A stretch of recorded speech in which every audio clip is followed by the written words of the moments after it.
GCC प्रोसच्या वतीने पुण्यामध्ये आज ग्लोबल कॅपेबिलिटी सेंटर्स च्या संदर्भात एक परिषद आयोजित करण्यात आली होती आणि देशातले आणि जगातले 125 प्रमुख बिझनेस हाऊसेस जे या क्षेत्रात आहेत ते उपस्थित होते। आपल्याला कल्पना आहे की आता जी नवीन वेव आहे ही जीसीसीची वेव आहे। जीसीसी ही हाय पेड एम्प्लॉयमेंट आहे, ती आउटसोर्सिंग नाही आहे आणि त्याच्यामुळे जीसीसीमुळे मोठ्या प्रमाणात अर्थव्यवस्था बदलते आहे आणि मला आनंद आहे की देशामध्ये जीसीसी इकोसिस्टीममध्ये पुणे आता खूप पुढे आलेला आहे। मागच्या वर्षी एकूण जीसीसी स्पेसेसमध्ये पुणे दुसऱ्या क्रमांकावर होतं, यावर्षी कदाचित ते पहिल्या क्रमांकावर येईल। आपला प्रयत्न आहे की महाराष्ट्रामध्ये पुणे, मुंबई, नवी मुंबई, नाशिक, छत्रपती संभाजीनगर आणि नागपूर अशा सगळ्या शहरांमध्ये ही जीसीसीची इकोसिस्टीम तयार करायची आहे। त्याच दृष्टीने ही जी परिषद झाली त्याच्यामध्ये आज दिवसभर महाराष्ट्राची पॉलिसी, त्यांना अपेक्षित असलेल्या गोष्टी, या सगळ्या गोष्टींवर चर्चा झाली आहे। आज तरी देशामध्ये सगळ्यात चांगली पॉलिसी आपली आहे, पण त्यातही काही बदल त्यांना अपेक्षित आहेत, ते बदल करण्याची तयारी आपण दाखवलेली आहे। मला विश्वास आहे की निश्चितपणे महाराष्ट्र देशाच्या जीसीसी रेव्होल्यूशनला लीड करेल आणि पुणे ही त्याची राजधानी असेल। सर, चाकरी एमआयडीसी मध्ये अनेक कंपन्या ज्या आहेत त्या रस्त्यांवरती खड्डे असल्यामुळे सोडून जाण्याची तयारी आहे। चाकणचा प्रश्न अतिशय जेन्युइन आहे, त्या संदर्भात एक बैठक झालेली आहे।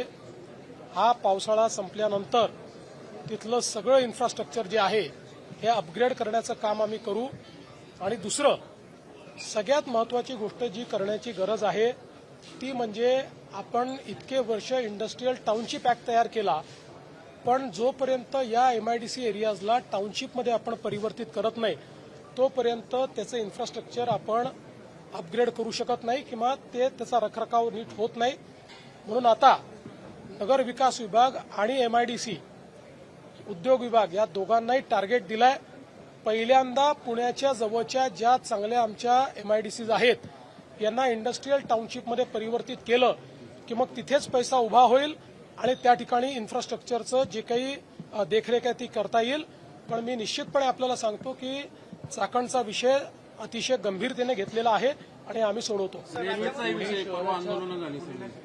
जो पुणे नाशिकच्या संदर्भात आंदोलन झालं त्या आंदोलनापूर्वीच महाराष्ट्र सरकारने काकोडकर साहेबांच्या नेतृत्वात एक समिती केली आहे। केंद्र सरकारनेही त्यांचे जे मेंबर इन्फ्रास्ट्रक्चर आहेत रेल्वे बोर्डाचे त्यांना त्या कमिटीचा मेंबर केलेला आहे।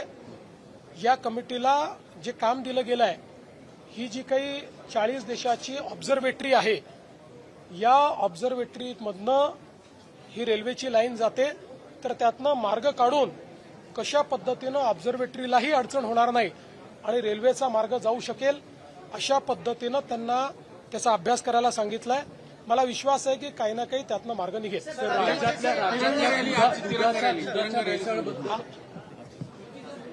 आपल्या देशाचे प्रधानमंत्री माननीय मोदीजींनी आपल्याला एक संदेश दिला की 9 ऑगस्ट क्रांती दिनापासून 15 ऑगस्टपर्यंत देशातल्या सगळ्या युवांनी तिरंगा रॅलीच्या माध्यमातून आपली देशभक्ती तर प्रदर्शित करायचीच आहे, पण देशाच्या प्रती आपली प्रतिबद्धता देखील, त्याची उजळणी देखील करायची आहे आणि म्हणून तिरंगा रॅली चालली आहे।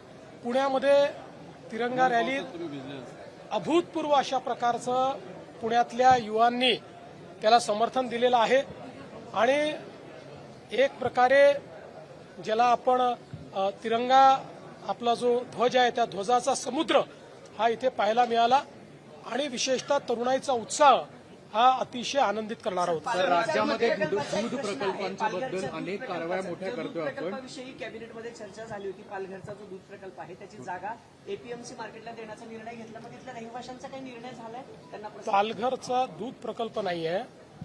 पालघरमध्ये 40 वर्षापासून आपण एक जागा आरक्षित करून ठेवली आहे, जी दुग्ध विकास विभागाकरता ठेवलेली आहे. परंतु आता दुग्ध विकास विभागाला ती जागा नको असल्यामुळे त्या ठिकाणी इंडस्ट्रीला ती जागा द्यावी असा निर्णय आपण घेतलेला आहे. ही सगळी जागा ॲक्वायर्ड लँड आहे. त्याचे त्यावेळी पूर्ण पैसे दिलेले आहेत. तथापि काही गावकऱ्यांच्या समस्या आहेत, त्या आम्ही समजून घेऊ. राज्यात पुन्हा शिवराळ भाषण सुरू झाली.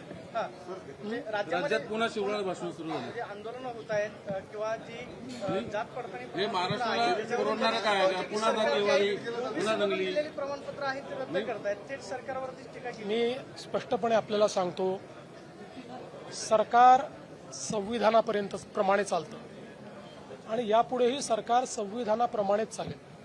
सरकार दबावाने चालत नाही आणि नियमबाह्य चालत नाही.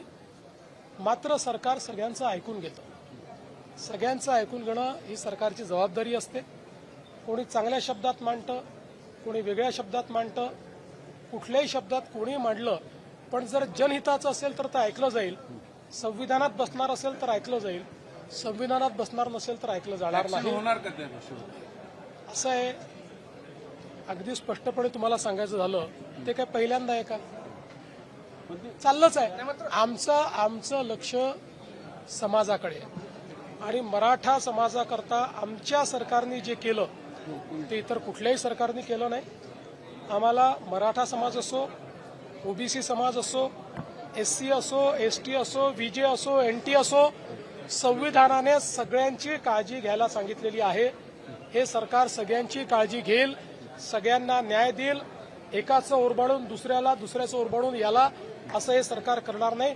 सगळ्यांची काळजी आम्ही घेऊ. आजपर्यंत घेतलीच आहे आणि पुढेही आम्ही घेणार. बावनकुळेंवरती जे आरोप होत आहेत की थेट बावनकुळेंनी रद्द करायला सांगितलं, अशा पद्धतीनं सांगितलं जातं. मंत्र्यांवरती अशा पद्धतीनं आरोप होतात किंवा वरिष्ठ मंत्र्याला ही भाषा वापरली जाणे हे महाराष्ट्राला शब्द का?